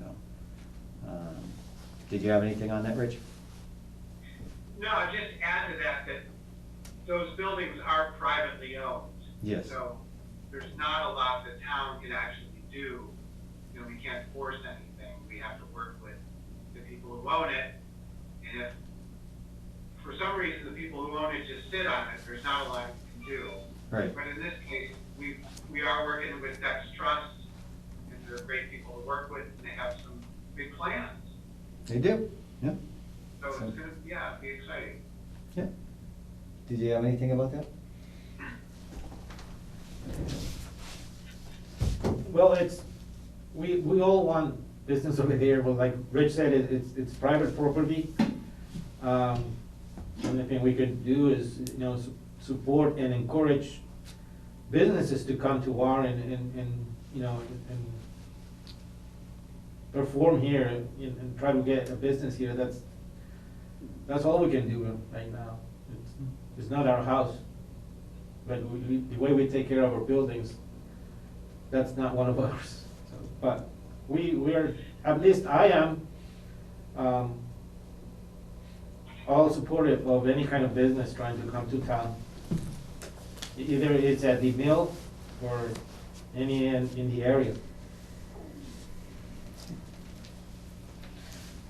And some of that is preparation, and that's what the study is for too. That'll help with businesses to identify things that we need to work on, and seeing that we are addressing these things to allow businesses to thrive here in town. So that's part of that study also that we were talking about with the Arpa Funds. So we're working on that one. Any old business? Yeah, I have a bunch of them. Do you? Okay. So I'm gonna start with the mass notification system for the town of Warren that we are getting for free. I met with the police department and fire department and the CERT team to see how the application works. So I'll let Chief, if you remember that meeting, I remember you said it was quite easy to do it. Very easy. So we met and we went over the app. It's basically, it's an app that we can let residents know, say there's a road closure or we can put out a thing and it goes out, and it's not like Facebook where people can comment and come back. It's just a mass notification system to where we can let everyone know that has it, there's a problem in this area, or a problem in that area, or if there's a structure fire, to stay away from a certain road, or closures, snow, accidents, things like that. And it's really easy. Just real quick, say one of my officers is on scene of a car accident. He could take a picture, it'll put a dot, his location, and on the app it'll show exactly where it is and where to stay away from. So, and the best part is the price is right, it's free. Great. In the same way, well, for example, I can see it for that committee, for the town administrator, since it's a mass notification system, it doesn't cost anything to the citizens. They don't have to create accounts. It's like an official message to our people, basically, that easy. And, it is quite easy to Cool. use. Very good. So if I have the okay from the board, I'll continue with that project going on. I'm good with it. Rich? Yeah, I'm good. Okay. Yep. The next one is, we also, we're gonna, the town hall is getting Red Dot for free too, which is an emergency alert system. And so I prepared a little instructions here for the town employees to get it. And this is the first phase. It's for the mobile devices. And right now, like I told the chief of police, it's not gonna be connected to the police station right now. So we can try it, we can test it on our phones, we can see it, how it works. Basically is that you will, if you're in an emergency, you click on it, and the fire department, the police department will get that notification with your GPS address, and so they know something is going on. This is mine? Yep. Very good. The schools are also getting this is the new version, so the schools are getting the new version. I'm working that with the IT of the schools. I already spoke with the police chief about it, that we were gonna do it. And since they're moving, we're gonna get all those computers up to date too. So that's for Red Dot. Chief Millet and I, we got together a little bit about the radar speed signs that we got the approved to buy. So we're doing some quotes. I got yours from them. They're, for some, maybe the holidays or maybe the COVID or something, they've been slow to me to getting all the prices. But eventually we'll get it, and I'll put everything for you on the table so you can pick and choose, and then we can proceed to buy Sounds good. what we have. And of course, I'll share to everybody so we can see what we're buying. Very good. No school tomorrow, that's already done. On CMRPC has some grants, call it small community grants, and we've been trying to get them. And the latest is that the only problem I see is that the town of Warren has to put 20%.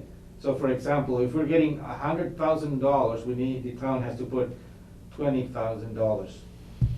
And they're asking if the town is willing to do that to proceed with the grants or not. So that's something that we should discuss. Yeah. I think we're gonna have to allocate that money. That's, because we don't have that as a budget. We'd have to allocate for things David, I like can't that. hear you. I'm thinking we'd have to allocate that money. Because if we're looking at putting down $20,000, that's something we don't have that we could just do in a fund, where we could say, here's $20,000 and you give us $80,000. We'd have to look at where we can get that money, if we can, to do something like that. I think it's a good investment if we can invest $20,000 but get $100,000 worth of service. That's a good investment, but we just gotta look at where we can get that money to do that. So from what I understand, the expectation is that we would, at the town meeting, we would ask, or we would have that as a warrant article. Yeah.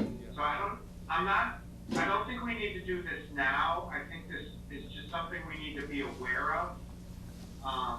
That for this grant, we will have to come up with that money. Okay. But it can happen in May, on the warrants. Yep.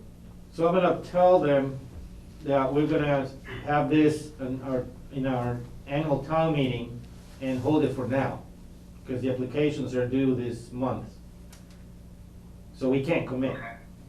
So we'll just put it and say, we'll do it in 6 months. I don't Yeah, I know. think if we make the commitment to do it, we're okay. We don't have to come up with the money, Bill, from what I understand right now. Okay, I'll tell them exactly what we discussed and where we are, and I'll let them, maybe because they can say, yeah, you can apply now, and once you get your town meeting, and if it's approved, it's a go. If it's just not approved, there's no commitment or something like that. Yeah, I'll let them drive, and they said that this is what the board is gonna do. We're just gonna ask them at town meeting. okay. Also, I got a message, asking, going back to the COVID tests, they're asking who's gonna buy the test, Board of Selectmen or, ARPA funds. It's ARPA funds. yeah, but who's gonna order them? Board of Health. Board of Health is Board of gonna, Health. so the they're probably listening in here, so the Board of Health is gonna order the kits. Yeah. Yes. And I'm done. All right. Very good. And did you have anything, Rich, for old business? No. No, okay. All right. And I don't think I have anything either. So on to new business. The senior citizen property tax work-off abatement applications. I guess we have to approve these if we're gonna be doing the senior citizen tax abatement program again. We did it last year, and it's something we've been doing each year, and it's been a good thing for the seniors. It helps them work off their taxes, when they're already on a fixed income. So it's definitely something that helps our senior population. And then it gives us opportunity to utilize some labor here too, to deal with things like, say, folding envelopes or putting letters in envelopes, or, whatever we need to have done, they can do. So it's definitely a good program. So I'm in support for it. We have to do a vote on it to approve it again for this year. So are you guys good with it? You have any questions or anything? I am Okay. good, I support it. Okay. Rich? Yeah, I support it. Okay, so let's do a motion then. What's the motion? I'll make a motion to continue the property tax work-off abatement program for our seniors. Okay. Second? All in favor? Aye. Aye. Aye. The motion passes. We're gonna continue with that. So now we have an empty spot for the cemetery committee there. And we've been getting letters of intent. Were we advertising this for 2 weeks? We did it's going right now. So it's going right now, we're still getting it. So we're not here to choose anybody. We're just, if you would like to be on the committee for the cemetery commission, please send us a email saying that you would like the opportunity to be on the commission. And we have been advertising that, and at the end of the 2 weeks, we'll look at the applicants and choose somebody. So, but right now, we're still in the process of getting those people putting in letters. And what do we got? 2 or 3 now? No, Just one? just what, Nope, we got 1. So, if anybody else is interested, please let us know. Okay. All right, So I have a slightly related question. Sure. Ken Lacy on the Board of Health, do we know the status of that? He has resigned, we did get his letter. We do need to do the same thing with that one. Yep, he resigned, we got his letter, so he is Okay, resigned. okay. So we do need to appoint somebody to that too, so can we advertise for that also? Mm-hmm. Yeah, that's good. So we'll put that out and advertise that for at least 2 weeks and see if we can get some applicants for that too. Okay? All right, Good catch, Rich. thank you. All right. Anything else about the cemetery vacancy? No? Okay, so the final thing we have for new business is, are you okay if I remove my mask for this one? Go ahead. So I'm gonna remove my mask for this one, so everybody could hear me. So Nancy Lowell has put in her letter of retirement. So Nancy's gonna be moving on and enjoying retirement. She's not gonna run for re-election. And she gave us a letter, and she asked me to read that for her in the meeting. So the letter is dated January 6, 2022. And it says, "Dear Board of Selectmen, over the last 23 years, 19 of which served the town of Warren as town clerk, it has been an honor and a privilege to serve the people of Warren. I have met so many wonderful people, worked with so many board members and talented staff throughout my tenure. I am overwhelmed with gratitude for the confidence and townspeople have demonstrated by electing me over and over for years. Having said this, for the past several months, I have been planning the next chapter of my life. While this decision was not an easy one, as I love my job and the people of Warren, I know the timing is right. Please accept this letter in anticipation of my retirement effective May 3rd, 2022. Again, thank you for the kindness and support. Respectfully submitted, Nancy Lowell." So Nancy, being a major part of our town and being somebody that the town has grown to know and see as a smiling face, always pleasant and chipper and helpful for the residents of our community. She is retiring now, and she has worked long for our town, and she deserves this now. And I wish we can convince her otherwise, because I'd love to keep Nancy for a very long time, but she has made the decision to retire, and I respect that and understand. And she will be missed deeply throughout our town and by the residents. I know by us, each of us have known her for several years now, and working closely with her and knowing how compassionate she is and loving, and how much she loves her job and how proud she is to be here. And she's truly somebody that loves coming to work every single day. And we love having her here because, again, she's somebody that puts a smile on all our faces too. It's definitely a loss for our town. And thank you very much for all her service and everything she's done for our town. And wish her the best for her future. So, that's about it for me. So, do you have anything on that? Well, I'll just say, yeah, she's done a great job, and she will be Yes.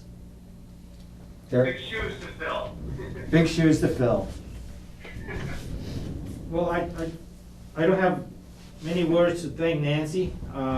If it wasn't for her, I wouldn't be here because she was the last person who I spoke with and she convinced me. not only in this, but the planning board. So, thank you, Nancy, for everything you've done for the town. You're one of the biggest assets for this community. And I hope you to say, not a goodbye, but see you next time.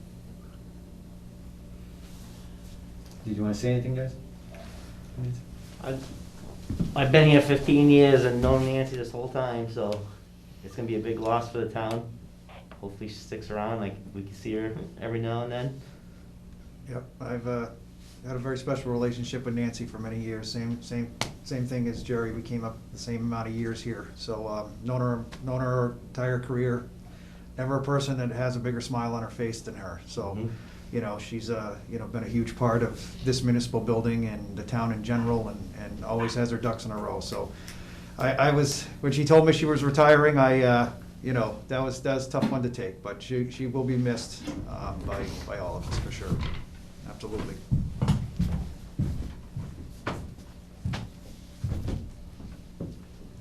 All I'd like to say is, when Nancy came in and gave us the letter, it was very teary for all of us that were in that room. She said it was very hard to retire from the town. She also said that she knew that it was the right thing and looks forward, but she's gonna be a snowbird. She's gonna go to Texas part of the time and stay here part of the time. So we will definitely be seeing her. So, and that's what she reassured us, that she wasn't gonna disappear forever. So that was good, but yes, she will be greatly missed.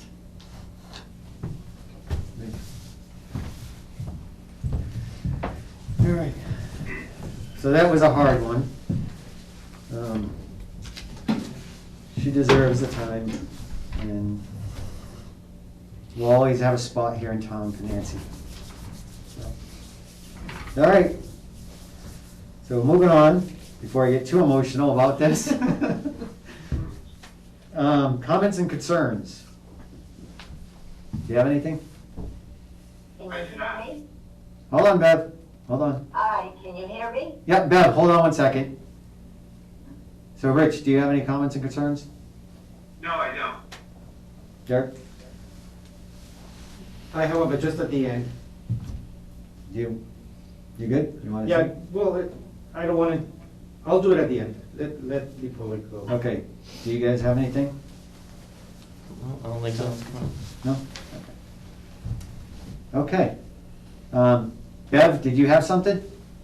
Yes. Okay.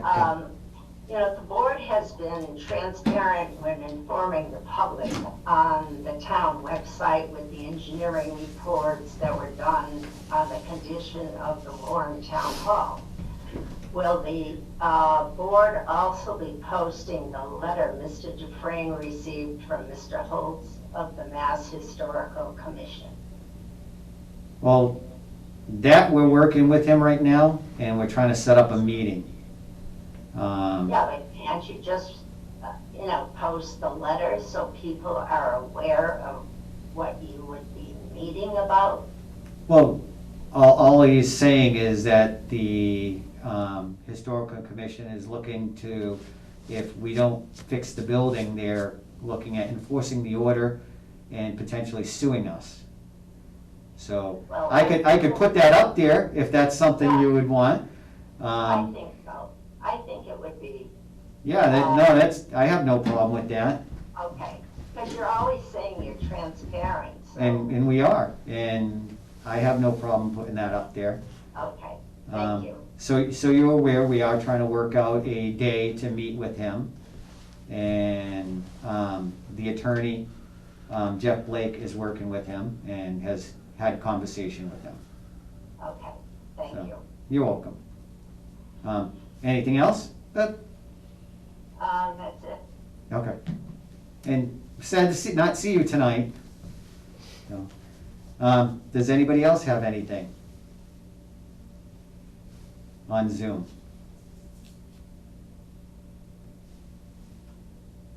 Anything? No? Okay. All right. So back at me? So back to Derek.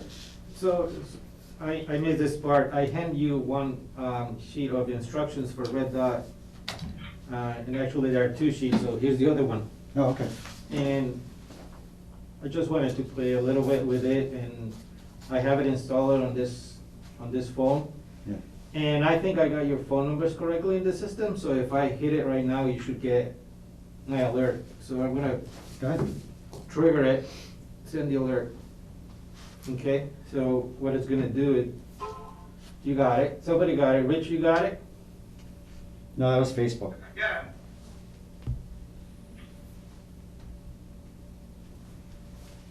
I got it.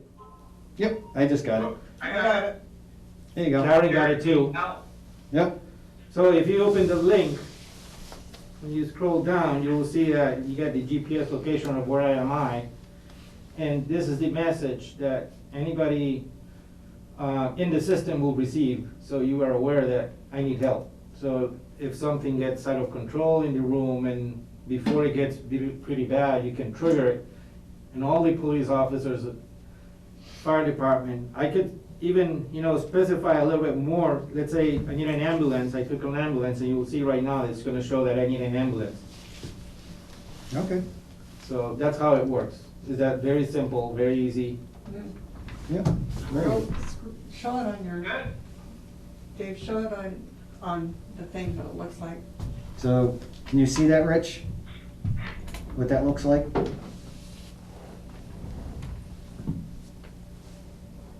So everybody can see. So that's what the message looks like when it comes through. Okay. Well, actually, James McKean also has the application, and she's joining us and showing her where he is right now. James is? Yes, so you, Yep. Oh yeah, there he is. so when somebody is in stress or is in danger, they'll just click on it and send it, you will know where he is. Now, this system is gonna be in all the computers of the town hall too. We'll have to, coordinate that with our IT thing, but it's very simple. And the idea it works if somebody comes to the building and it's very angry and it's getting out of control, they can, very easy on their computer, just click on it, and that's the message that the police will get, and they come and get it. It will tell you who it is, what's the phone number, what room it is, what section of the building with that floor plan, and so they can just come and get it. Very good. Cool. Very good. All right, anything else? That's it. All right. All right. Does anybody else have anything? No? Okay, so next meeting is January 20th, 2022. And we should have a little bit of follow-up stuff on there. And I guess we can adjourn now. I promise to be COVID-free in 2 weeks. Stop getting COVID, Rich. You're driving up on Warren numbers, you alone. You're the healthiest sick guy around. I'll make a motion to adjourn. Second. All in favor? Aye. Aye. Aye. We are adjourned. Thank you.